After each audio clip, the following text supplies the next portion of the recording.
Are you an entrepreneur that has to deal with sheets, spreadsheets, or even if you work a 9 to 5?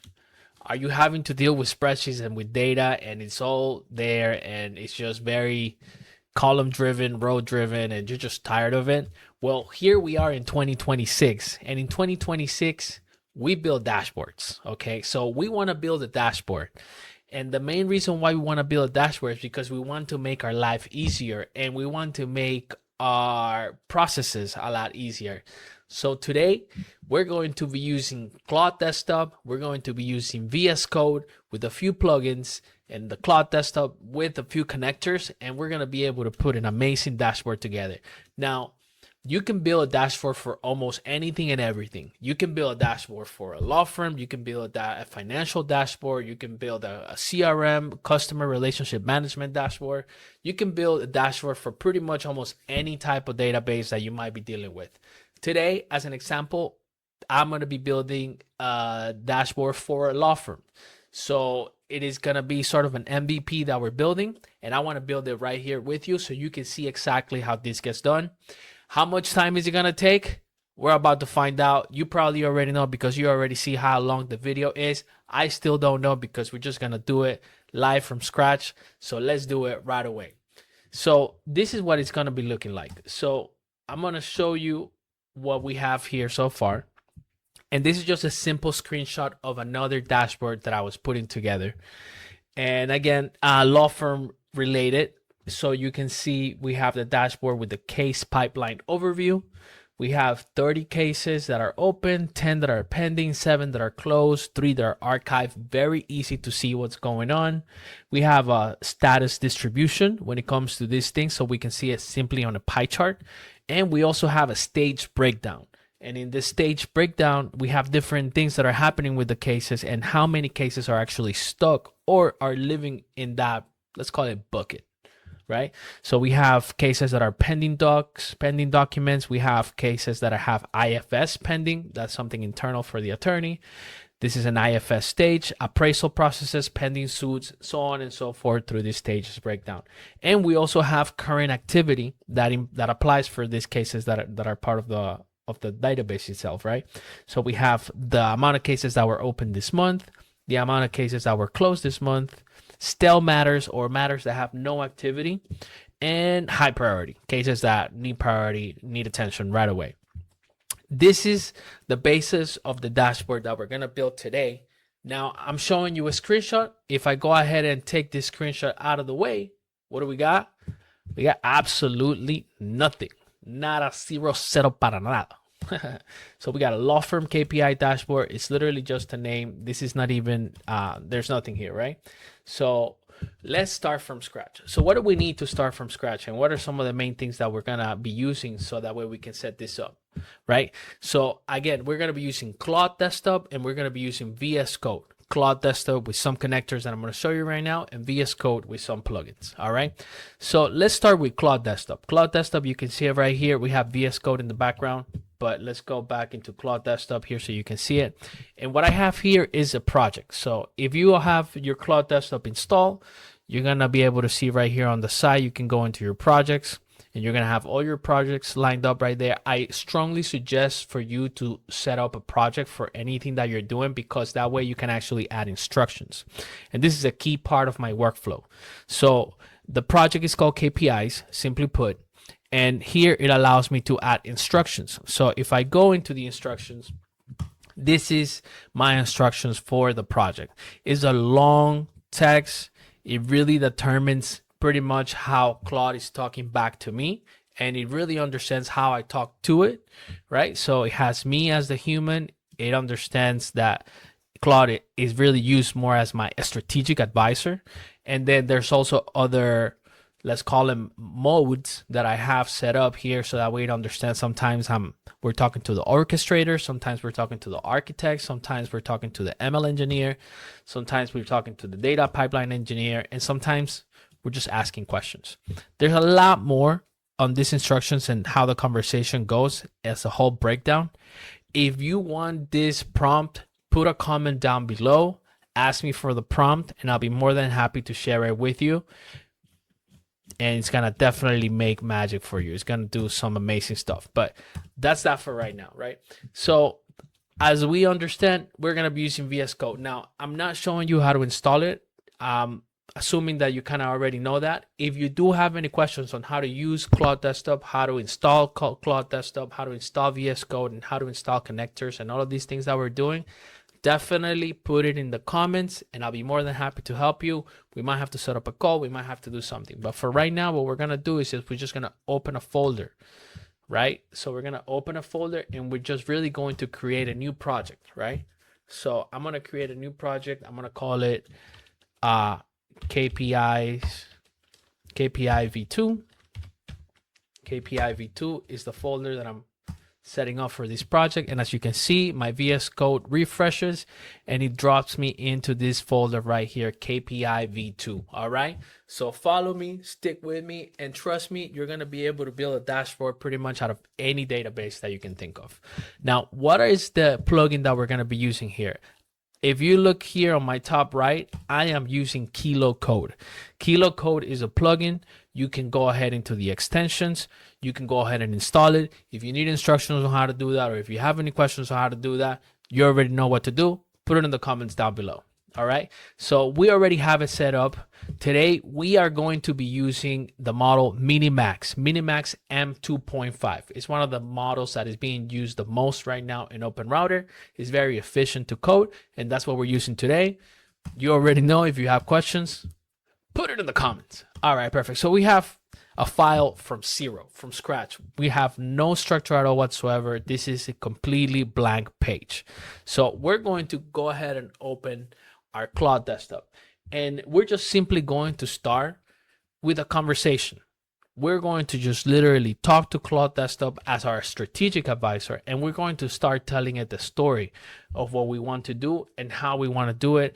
And we're going to pretty much gonna get to a point to generate prompts so that way we can start building here, right?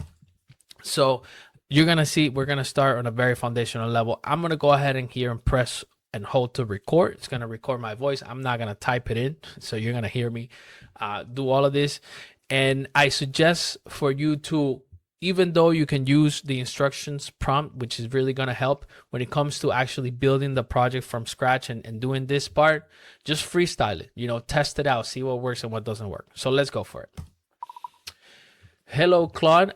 Today I want to go ahead and start working on a law firm dashboard. Right now, we have absolutely nothing established for it. We haven't done any type of architecting for it, and we really are not sure yet 100% how everything is going to look like. So I would need your help to make sure that we set up a foundation, so that way we can set up a plan, so that way in phases, very important, in phases, we can actually start implementing the solution. I want to make sure that we get to the point that once we finish on how we want to implement and how we are going to be doing this, that we're going to, in phases, generate prompt for the engineer over there in VS Code, so that way we can actually start implementing these things. So I'm gonna go ahead and shut the mic right there. I'm gonna delete that part that I just caught, and I'm gonna click send. I'm using Sonnet 4.6. You do not need Opus for this. This is literally, you're just using it as a strategic advisor. So it's not something that is going to be coding for you. I purposely have it not coding for me. All right. So let's go. Let's see. I love to help you architect this law firm dashboard. It's going to start asking some questions. So let's go ahead. What is the primary purpose of this dashboard? Track cases and matters management. That's definitely something I want to do. I do not want to add financial reporting and billing as of right now. This is also going to be sort of a client relationship management, of course. And what is the primary purpose of this dashboard? Staff and attorney performance. Let me just go ahead and put it there, just so we can have that in mind. It's asking me if there's certain things that I want to do here, if I'm connecting some sort of database, or like Practice Panther, which is another software, Airtable, Supabase, boom, boom, boom. No software or third-party tools we are going to do this based on mockup data. So that's a key thing. We're not connecting anything to databases today. We're not doing any type of vector things or anything like that. We're literally just going to use mockup because we just want to make sure that we have an MVP, a visual for our prospect clients. So let's go ahead and click next. And who are the primary users of the dashboard? Managing partners and firm owners, absolutely. Attorneys and paralegals, and no office billing managers, and no client portal whatsoever. So what type of law does the firm practice? So I'm gonna go in this case, and I'm gonna put for personal injury attorneys. It's one of the most one of the attorneys that is most out there. And what is your preferred tech stack? I'm gonna go ahead and use React for this one.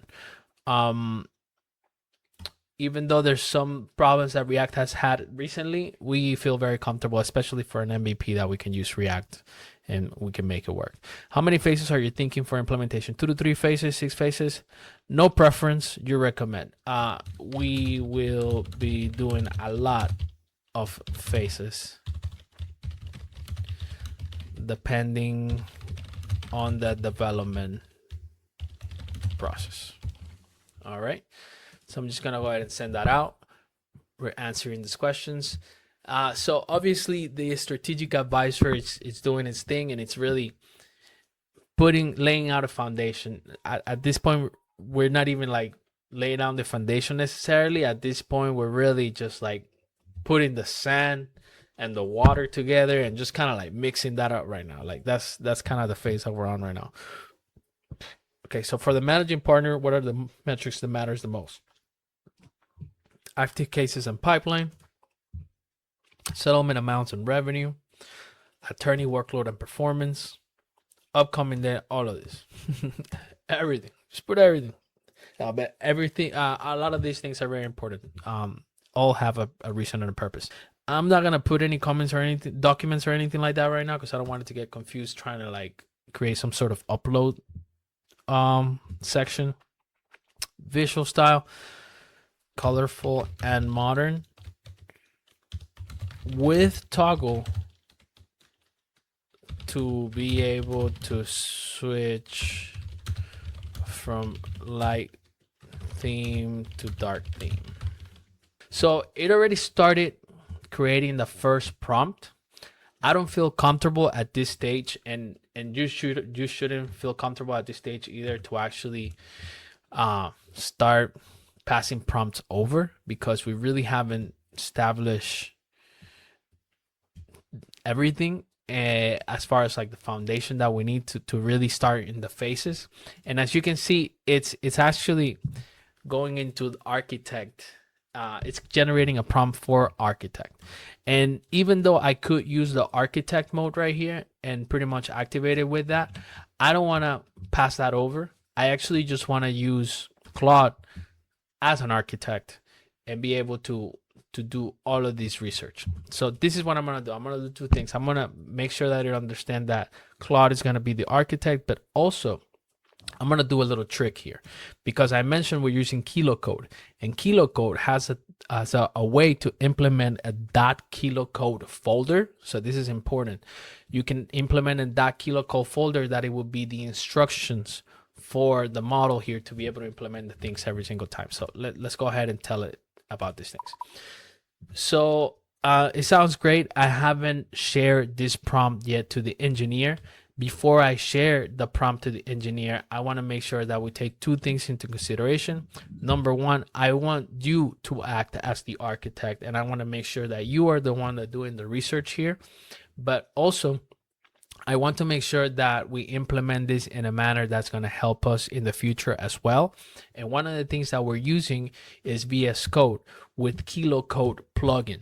So with the KiloCode plugin, we have an option where we can add a .kilocode folder that is going to help us implement our solution a lot better. So I want to make sure that you also research what is it that we need to do to make sure that we implement that .kilocode folder, so that way we can actually build in scale. So let's go ahead and do that. So now it's taking those things into consideration and is actually It actually did the whole research on kilocode and the .kilocode folder, rules and systems. It's understanding what's going on. It's digging deeper into the custom rules and modes documentation. I'm telling you, you're going to be able to build any type of dashboard that you want if you follow these steps. You're obviously going to get some sort of a little bit of a different response here and there, but you're going to be able to manage it in the same way, and you're going to be able to implement in a very similar way what's going on. So as you can see right here, the law firm dashboard full architecture and foundation document. So you can definitely do a section 1 with the .kilocode folder structure right here. It's telling us the type of structure that it can implement. It's telling us the section 2, the mock data schema that it has in mind to be able to get all these things done. There's a lot of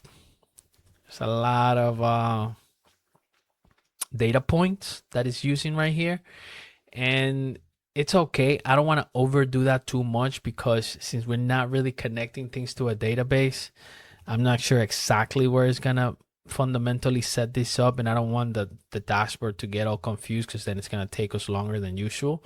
But it's not bad what it's doing, and it's definitely setting up an amazing plan for us to be able to implement. As you can see, we got law firm dashboard sort of folder there that it creates, and he pretty much puts everything together in there. It's creating different sections: phase 2, phase 3, phase 4, phase 5, phase 8, phase 6, design system, dark themes, typography, spacing, scale. It's really taking into consideration everything that's going on here. So it says what comes next. This document is now a single source of truth. The next step is phase 1. I'll generate the engineer prompt for orchestrator to send it to scaffold the project. To scaffold the project, set up the kilocode folder, ready to generate phase 1. I'm gonna go ahead and say yes, and I'm gonna add just one more thing. Right, so boom. Have in consideration that through kilocode we will be able to have access to context 7. So I want to make sure engineer is using that option as much as possible, so we are always implementing syntax and mechanisms of the language in the best way possible. So great call. Context 7 gives the engineer real-time version accurate documentation pulled directly from official library sources. If you haven't dealt with context 7 and you're not using context 7 while you're building, you might be building with, not to say legacy code or legacy syntax, but a different version of the actual documentation of the library sources that you might have access to. And that's important, because if you are doing sort of like the first version of it and you're not doing one of the latest versions of it, then it's gonna take you longer, and it might not even work the same way as it should, or it might not look as modern as it should. So as we can see right here, it is definitely taking into consideration those things. It's saying context 7 is a requirement. It's setting up tasks, so that way we're going to be able to see that law firm dashboard folder created. It's going to create the spacing and all of these things that we have as the colors: task 6, 7, 8, and 9, placeholders, validation, report back. This is a whole prompt right here. And now we're a little bit more ready. Do I expect for this to really implement everything super on point right away? Absolutely not. But it's definitely an amazing start, an amazing foundation for us to get this going. Now, we said we're going to use Minimax. Minimax has around 296 or maybe 196,000 context windows. So I copy all of that, and I just want to make sure we're good on that. And I'm just going to click start. And as you can see right here on the top, you're going to see right away, we have a context window of 196,000. So what does that mean? Each word on average usually takes a certain amount of credits or tokens, right? So here let's say, for example, an average a word is usually around 4 tokens. So if you have 196,600 tokens, that should give you some sort of an idea as to how many words we will use until we actually hit our limits here. So right now it's processing all this information. It's doing text phase 1. It's creating everything that's going on. It's thinking about it. You can see what it's thinking about by just clicking in there. It has 1 through 9 steps. The prompt that I just sent out was not an easy prompt to just like comprehend. There's a lot of specifications in there. So obviously it's taking a little bit of time to do that. So let's go ahead and let this build. I'll build this law firm dashboard foundation step by step. Let me start by creating a comprehensive to-do list and then begin scaffolding the project. So let's go ahead and let's do that. It's creating a checkpoint as well. So as it continues to build, at some points it's going to create a checkpoint. So that way it's almost like, okay, let me save my steps right here, right away. And again, this first prompt that I sent over is definitely not the easiest prompt to digest, but it's doing its thing. And it actually just created a to-do list. So the first thing that it looks like we're going to be working on is the Scaffold Byte React project. So as you can see right away, is using context 7 to verify current byte scaffolding command before creating the project. You know, you could have come in here and you could have just like put a prompt saying, hey, I want to build a law firm dashboard, or I want to build a real estate dashboard, or I want to build a CRM dashboard. You know, you could have just started like that, and you probably could have gotten to the point where you actually build the dashboard. But if you do it like this, you'll be able to actually take advantage of the architect, of the strategic advisor of Claude, which is what we're using right here, to make sure that we build a strong foundation. This conversation will be the conversation where this is your real context window. This is the conversation that truly remembers everything that's been going on. And this is the conversation to actually just implement, right? So let's see as it continues to do it.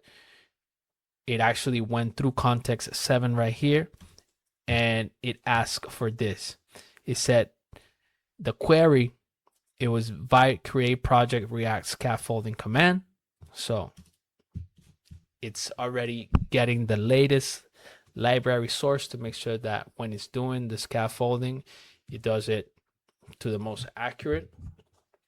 And then it also query a little bit more from byte, which is just a library to make sure that it's implementing all these things properly. So right now it's asking permission to run this, and I'm just gonna go ahead and click run. As you can see right here, it created the folder. I'm opening the folder right here in the directory of our project, and it already started creating. You see, we're already coding, and we haven't even put ourselves our first line of code. See, so simply by going to Claude Desktop and making sure that we set up a good foundation, we were able to get to a point that we generated a prompt that is really taking care of a lot of the fundamental stuff. So that way we have a really strong foundation to scale.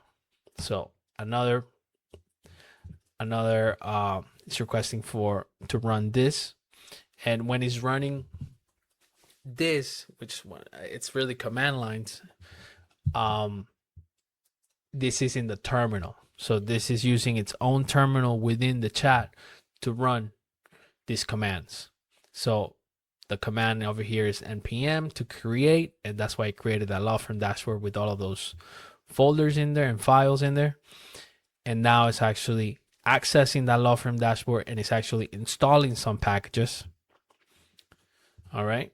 And then as you can see, it gives you it gives you all the updates as it's building everything, and you can even click on it and see what's going on when it's thinking. So good, base dependencies installed. Now I need to install React Router DOM and recharge. Let me verify the current install. blah, blah, blah, blah, blah. So in this way, we're always making sure that it's not just randomly coding something. At that point, the coding model that you're using, yeah, it's important, but we're using context 7 so much through building, and we're using context 7 so much through the process that we're always getting the latest library and the latest implementations. So it uses that to make sure that it's implementing code properly instead of just depending on the model to make sure that we're implementing properly. One of the things that happens when it starts creating files within the .kilocode folder, it considers that file, a private folder, more like, I'm sorry. So it actually asks you, hey, Kilocode wants to edit a protected configuration file.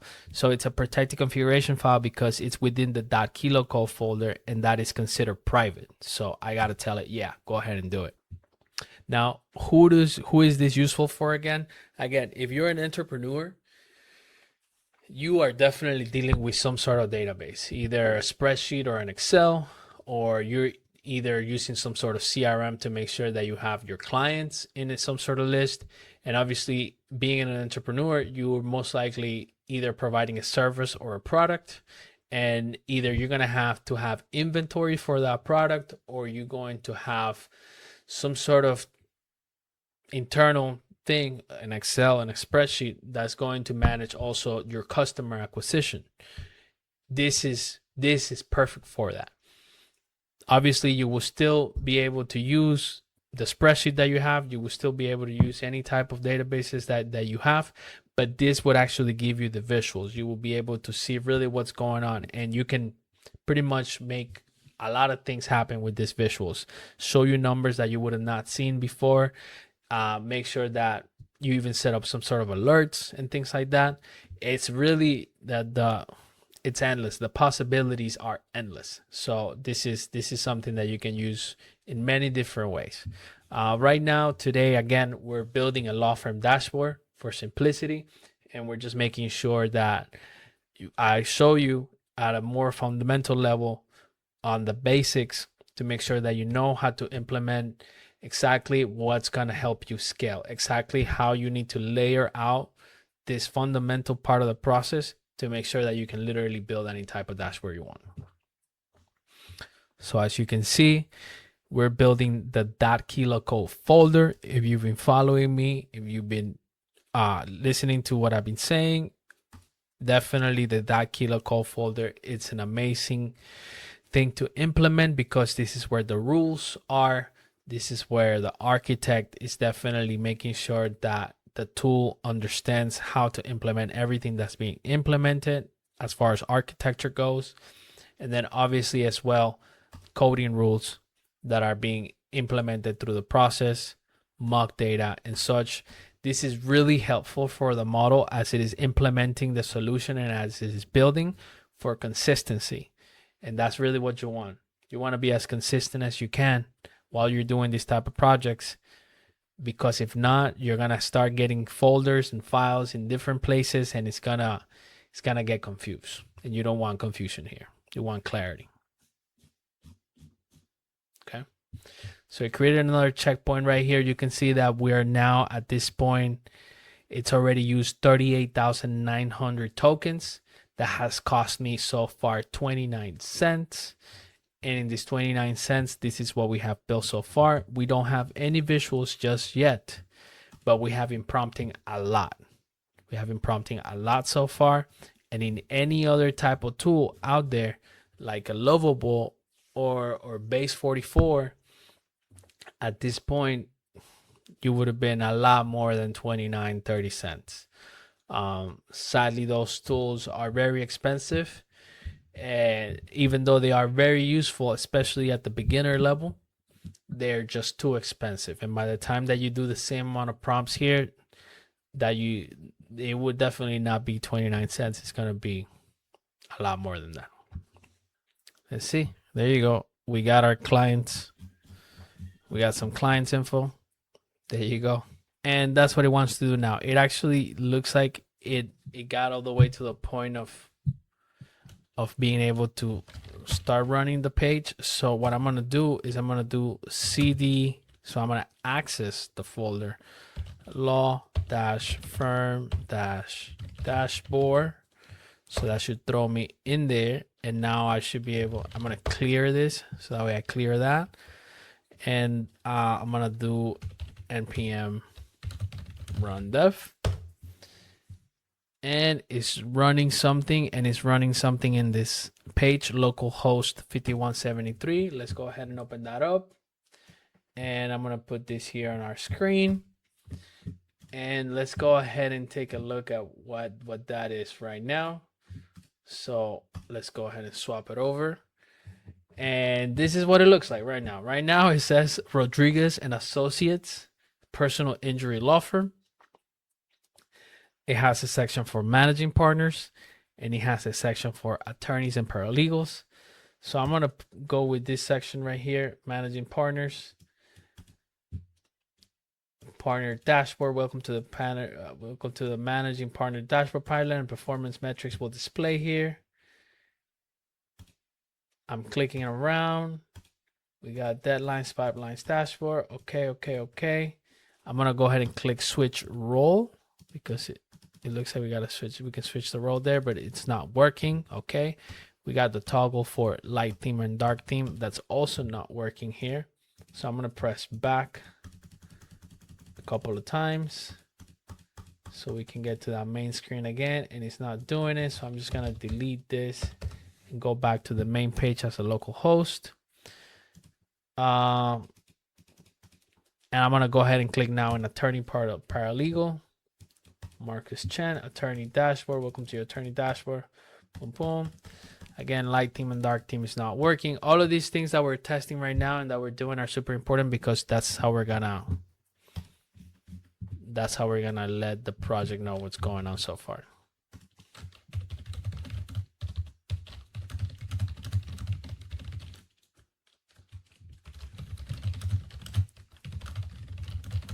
So it expects me for me to click and run from here. So if I go back to my main screen, it's expecting for me to run this, but I'm gonna tell it I pretty much already ran that, and this is what is showing in the terminal. And I'm just gonna paste what it actually shows in the terminal, and it's gonna kind of understand, oh, okay, it's running and everything is looking good, and it's running it on this local host, and it's gonna kind of continue from there as if I had clicked run already. So boom, it's gonna give me the task completion, and it's gonna give me a whole summary of everything that just happened, which is a big deal. This is such a short update to everything that just happened, really. But I'm gonna copy this, and I'm gonna get back into our strategic advisor here, Claude, and I'm gonna put something key. I'm gonna go team, semicolon, and I'm gonna paste everything there. And now I'm gonna put me so that way it understands it's a message from myself. And I'm going to tell her a couple of things. I honestly don't want it for it to be split in two, for me to pick either managing partner or attorney paralegal. I just want one simple dashboard that I can land on. And we're definitely going to go from there. So let's see, how can I, it looks like it only gives me the option to do that. So I'm going to press start H, and it has a little microphone here that I'm going to be able to use. Okay, so I think it's important to understand that we have gotten to a section where we have some data context, and we have some pages that have been built, and we're looking okay. One of the things that I don't want is that when I load up the page itself, that it gives me those two options, that either I want to click as a role of a managing partner or as a role of an attorney / paralegal. I wanted to just really like land on the dashboard itself to begin with, and that's definitely the main thing that I wanted to happen. So as soon as we land on the page, just show me the dashboard right away. You know, one of the things that we're probably gonna set up here is to make sure that we have the menu on the left side, just like we have it once we click one of those roles. And I now at that point it's looking a little bit more in tune. Obviously, showing it has the option for the dashboard. It has the option for clients, which is really something that I wanted to show as matters instead. And then it has my deadlines.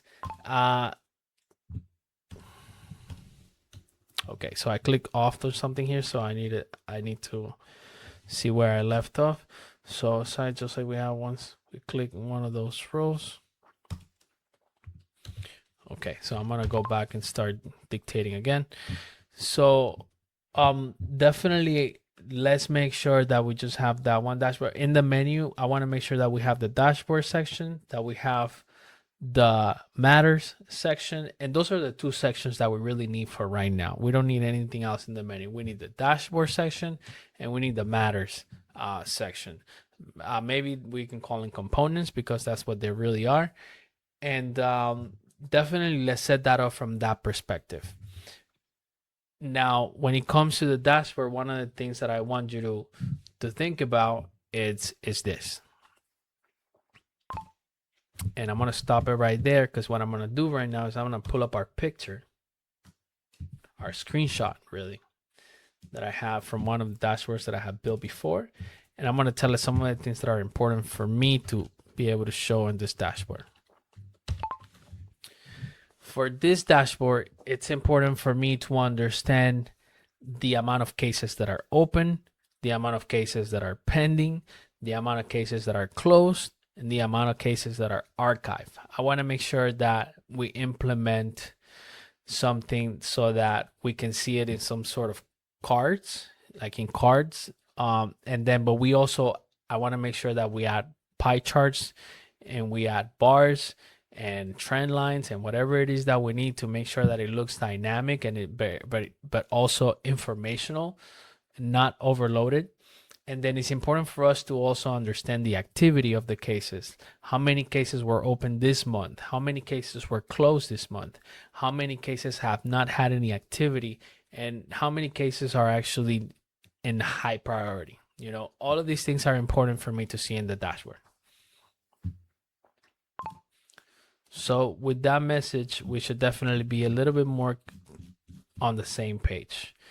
So it has the message from the team itself, which was the summary, and now it also has the message from myself as far as to what's going on here. So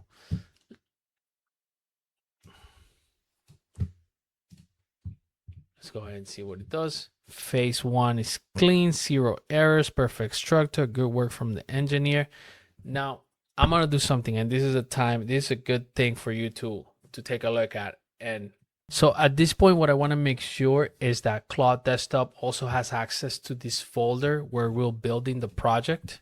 So what we're going to do is that we're going to go into our settings. This is a very key part of the project, and this is a very key part of the workflow, because this will definitely help Claude Desktop generate better prompts for our engineers over here at VS Code. So we go into our settings. We go into our extensions, and the extension that you want to have set up is the file system extension. And once you are here, you can click configure, and in here you want to add the directory where that folder is being built.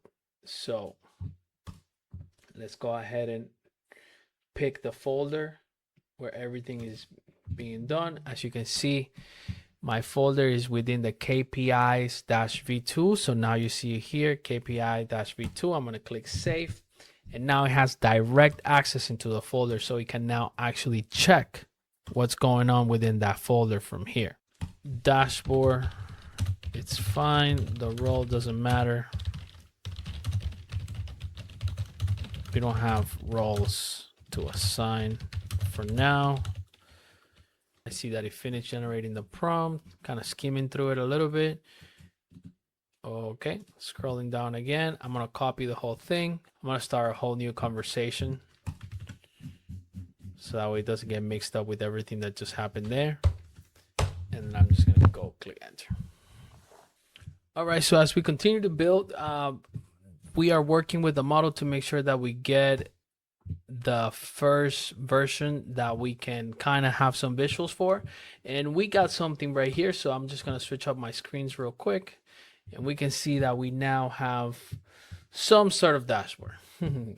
So welcome to the main screen right now and how everything looks like. We see that we have a dashboard. It has the open cases, pending cases, closed cases, and archives. It shows us the cases by stage. It has monthly case activity, closed and open. It has cases trends. I'm not sure I understand the trend in this case is here. What is for? 14 in October, 19 in November, 20 in December. What is that about? Not sure I understand that. And we still can't get the toggle to work. We also have the matters section here. The matters section has a few things.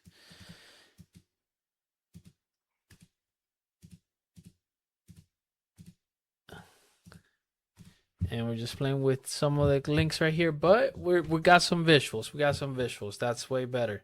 It wants to delete something. Partners dashboard. Go ahead, delete that. It's all right with me. And one of the things that we can tell right away is that it has put together a dashboard, but it's definitely not a nice looking dashboard. It's a whatever looking type of dashboard here. And we're definitely gonna fix that. We're going to be able to use a combination of the model that we're using plus context 7 and a few other things to make sure that we have this set up properly. But we're getting somewhere. We're getting somewhere. So I'm going to go ahead and change to, let's see. I'm going to swap it up to this screen right here so we can kind of see both at the same time.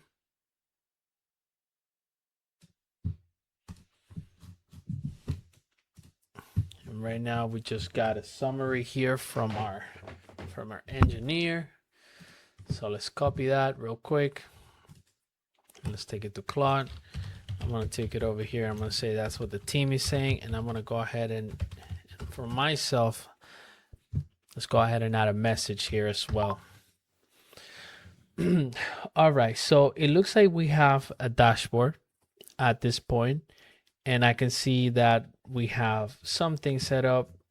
It has a name at the top that says Elena Vasquez as maybe that's the name of the user.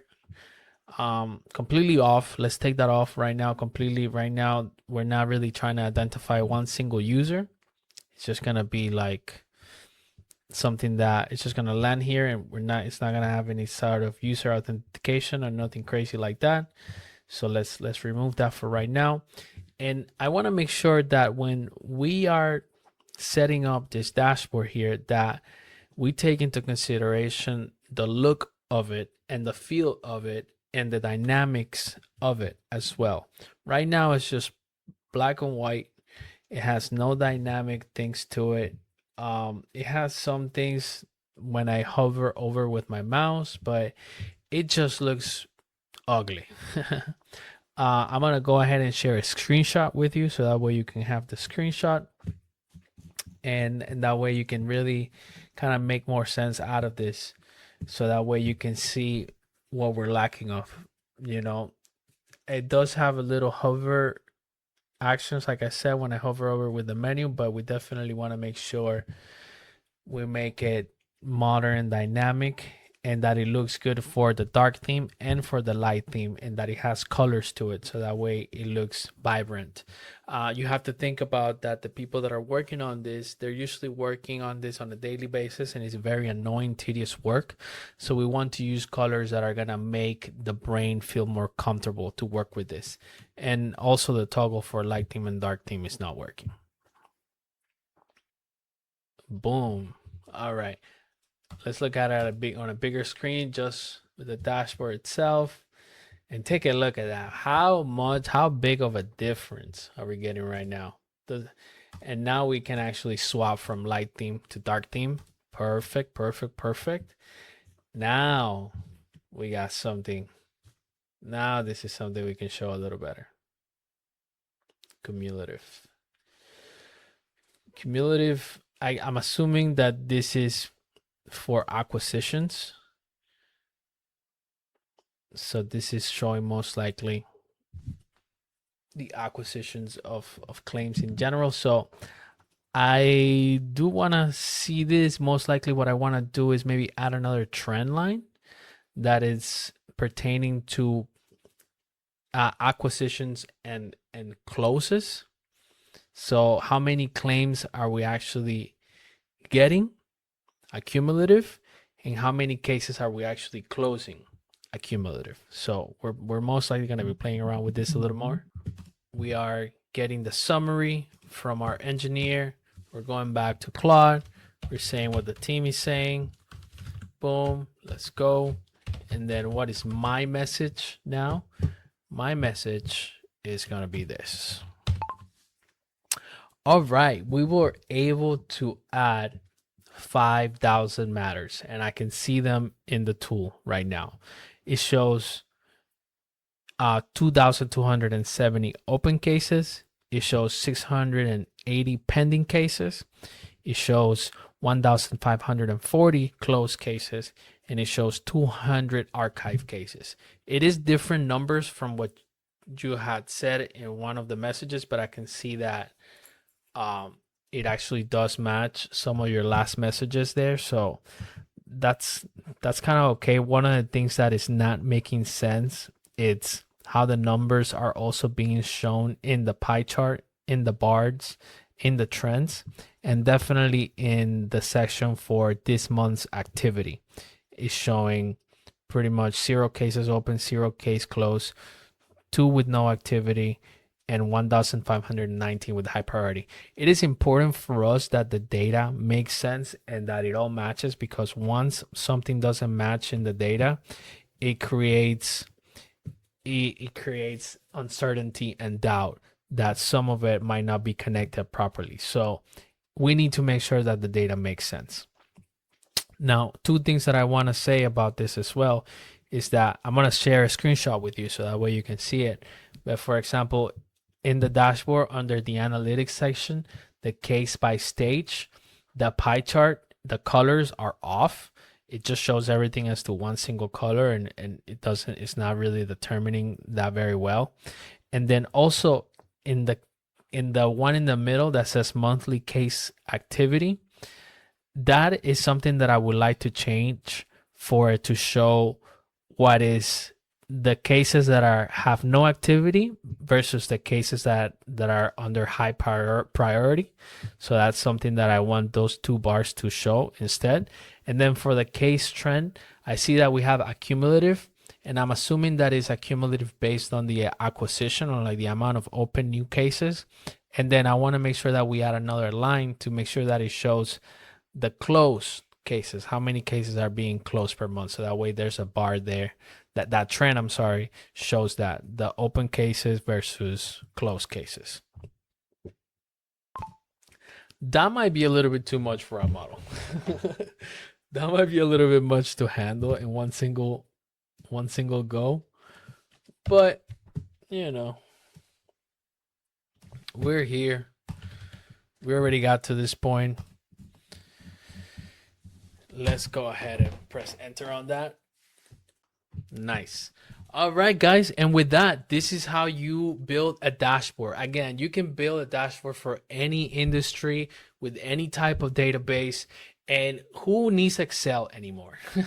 Who needs a spreadsheet anymore? If you're living on a spreadsheet and you're just like clicking things and columns and this and that and the other, guys, with VS Code, with the right plugins, with Claude Desktop, with the right connectors and extensions, you can grab that basic database that you put together for yourself, bring it into these type of systems, create a dashboard for yourself, and you don't have to go and spend $100 on Go High Level or $100 on another thing that is being sold to you. You just build your own. It has your own information. You can customize it exactly for whatever you need, and you don't depend on nobody. So that's exactly what I recommend you to do. If you have any questions, definitely put it in the comments. Super excited to share with this with you, and I hope you have fun doing this. Bada bing, bada bam, bada boom. Have fun.